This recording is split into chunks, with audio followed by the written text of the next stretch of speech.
आज दूसरी तरफ से जो आरएसएस और बीजेपी की जो सरकार है, भारत के संविधान को खत्म करने पर लगी हुई है। अगर हमारे लोगों को धन बल और गोली के बंदूक की वजह से उन आदमियों को डराया गया, और खासकर वो आदमी है, मुस्लिम है, एससी हैं, बीसी हैं, जो उनके कितने वोट थे? 48 थे। कितने वोट मिले? 39। तो कहाँ गया? किसी मीडिया के साथी से पर्सन नहीं आया, किसी बीजेपी के आदमी से पर्सन नहीं पूछे कहाँ गए। बाबा साहब डॉक्टर भीमराव अंबेडकर जयंती के अवसर पर पानीपत पहुंचे राज्यसभा सांसद करमबीर बोध ने प्रेस से बातचीत करते हुए भाजपा और आरएसएस पर तीखा हमला बोला। क्रॉस वोटिंग के मुद्दे पर उन्होंने कहा कि भाजपा धन बल और लोगों को डराकर चुनाव जीतती है। उन्होंने आरोप लगाया कि देश के लोकतंत्र और संविधान को कमजोर करने की साजिश हो रही है। बोध ने कहा कि देश में संविधान बचाने की जरूरत है और कुछ ताकतें इसे खत्म करना चाहती है। उन्होंने कांग्रेस नेता राहुल गांधी का जिक्र करते हुए कहा कि वो देश में मोहब्बत की दुकान खोलने की बात करते हैं, जबकि भाजपा जाति और धर्म के नाम पर समाज में जहर घोल रही है। नमस्कार दोस्तों, ये तस्वीर आप देख रहे हैं पानीपत की, और पानीपत पे जिस तरह से बाबा भीमराव अंबेडकर की जयंती मनाई जा रही है धूमधाम से, वो इस समय आपको दिखाने का प्रयास कर रहा हूँ। एक शोभा यात्रा यहाँ पर जरूर देखने को मिल रही है। नासिक का ढोल जो बहुत मशहूर है, नासिक के ढोल के साथ बाबा भीमराव अंबेडकर की यहाँ पर शोभा यात्रा इस समय पानीपत के जीटी रोड पर आप देख रहे हैं। और इस जीटी रोड पर फिलहाल तमाम लोग आज हाथों में जय भीम के झंडे संविधान लिए हुए इस शोभा यात्रा में जो है वो हिस्सा ले रहे हैं। बिरसा मुंडा, जी हाँ, एक महान क्रांतिकारी हुए हैं भगवान बिरसा मुंडा, उसको भी इस शोभा यात्रा में जो है जगह दी गई है।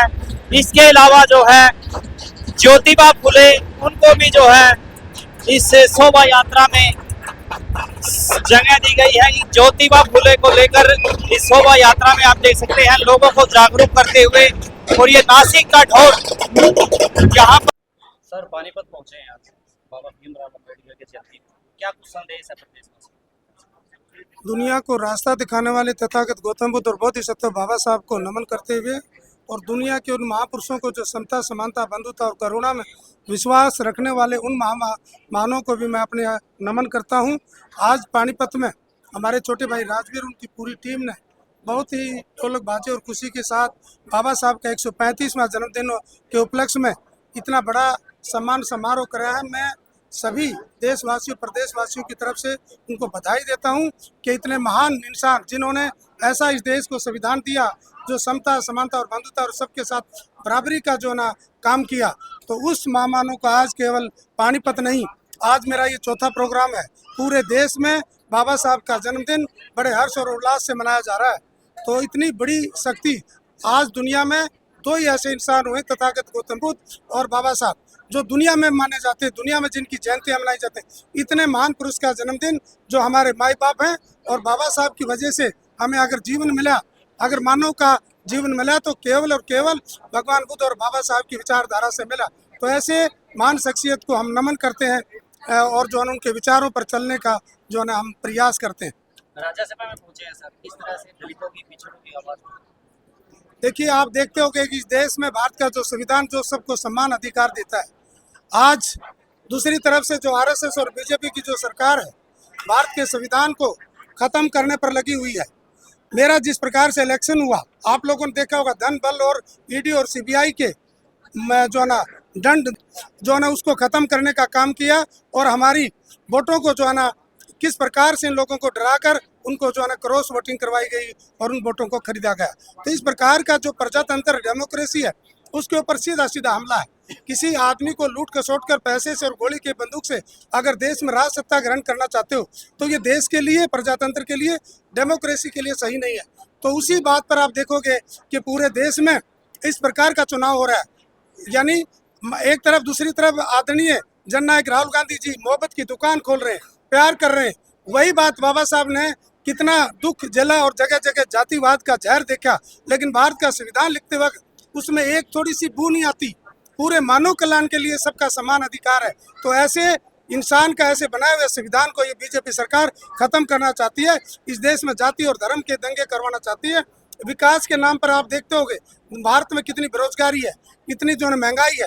सरकारी स्कूलों को बंद किया जा रहा है, प्राइवेट स्कूल को महत्व दिया जा रहा है। दूसरी तरफ सरकारी हॉस्पिटलों को जो है बंद करके और जो उनके साधन प्राइवेट स्कूलों प्राइवेट हॉस्पिटलों को जो है ये लोग प्रोत्साहन देते हैं। तो इस प्रकार का जो तंत्र है, इस प्रकार की जो सरकारें हैं, ये देश को लूटने का काम है।